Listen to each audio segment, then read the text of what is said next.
Kung nag-iwan sa'yo ng sulat yung bata, ibig sabihin, talaga naglaya si Catherine.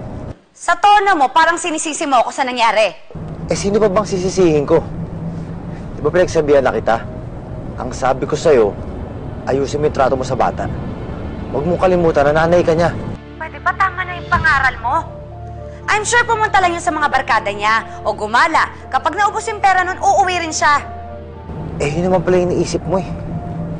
Bakit ba ako tinawagan para sabihin sa akin na nawawala yung bata? Hoy, Jonas. Kung iniisip mo na hang up pa rin ako sa'yo, kaya gumagawa lang ako ng paraan para makausap ka, asa ka pa. Basta pag nakita mo si Catherine, pauwiin mo na lang.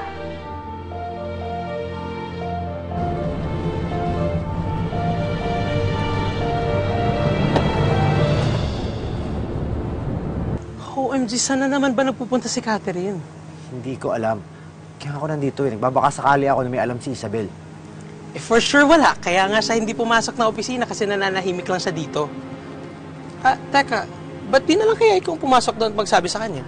Hindi na. Baka mamaya magkabangga pa kami ni Benedict. Tsaka mo ka nagmamadali ako. May appointment ako sa lawyer ko ngayon.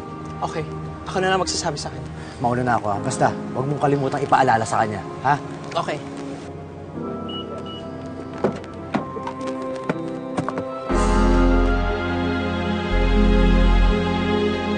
Yun po yung sabi ni Sir Jonas, ma'am. Lumayas daw po si Catherine sa bahay nila. Ano? Saan daw ba siya pumunta? Wala rin daw po silang idea. Naku, baka mapaano pa yung batang yun.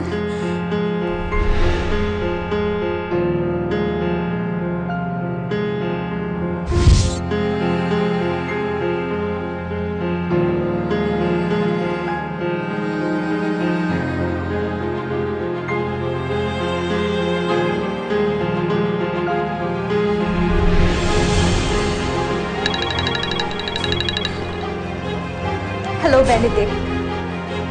Oo, nawawala si Catherine. Benedict, gawin mo naman lahat para mahanap mo yung bata.